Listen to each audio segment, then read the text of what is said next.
this is rare, but we know from work we've done on this programme that there is an alarming rise in the number of 12 to 17-year-olds, say, who've been convicted of murder. Does that reflect what you're seeing? Yeah, first of all, condolences to Sean's family and the communities of Wolverhampton over this tragedy. I think it's important for us to acknowledge that this is not normal.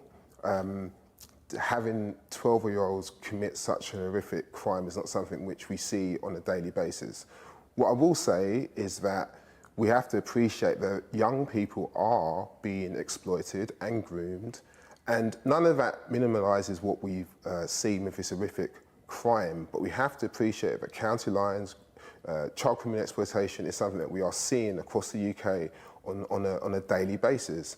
And therefore, things like early intervention and therapeutic support for young people as early as possible, training youth practitioners and teachers and social workers to understand these issues is something that we need to invest in more. We have to appreciate that a lot of young people are dealing with adverse childhood experiences and undiagnosed trauma, and these are the things that we need to invest in if we are going to not see a repeat of what we've seen and yet, over last year. Over years, actually, there's been no shortage of initiatives around knives, and of course you need the knives off the street. You see yet another attempt to ban zombie knives from the new government. But do you think there's enough focus on the children carrying the knives and what we understand about those children, Ben Lindsay? I mean, absolutely. We welcome the fact that zombie knives are being banned, but we also have to remember about the children who are holding the knives. And we need to think about extrafamiliar harm, what's going on in the school system. We also have to appreciate that over the last 14 years, £1.4 billion have come off local government, central government for youth services. And these are all the things which really stop people like Powder Fight and other youth organisations and charities doing the great work which needs to happen. Whether it's therapeutic support, whether it's in doing training with families and teachers, or whether it's just engaging the community to help the community be part of the solution. Without that investment, it's very difficult to do that. And Kerry Nixon, you know, what we see a new government. We have seen plenty of initiatives under the old government, but, you know, this tragedy shows this thing continues.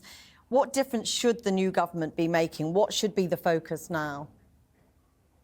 I think we really need an improvement in the help that children get who have suffered serious trauma in childhood.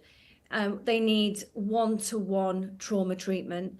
I agree we need more support for youth services to be able to get out and help children, but we also need to help children on an individual basis who have suffered as children, have suffered violence. And that's something that's really lacking in my experience. And Ben Lindsay, very briefly to you, you know, what do you want the new government to focus on? How can they shift focus so that things start to change? Definitely early intervention and more work with young people around their emotional regulation, mental health, therapeutic support. We need more culturally sensitive practitioners, psychologists, counsellors and therapists like we do at Powder Fight to be embedded across the school so we can engage with young people and families at a very early stage to stop any of these issues from happening in the first place. Ben Lindsay and Dr. Kerry Nixon, thank you both very much for talking to us.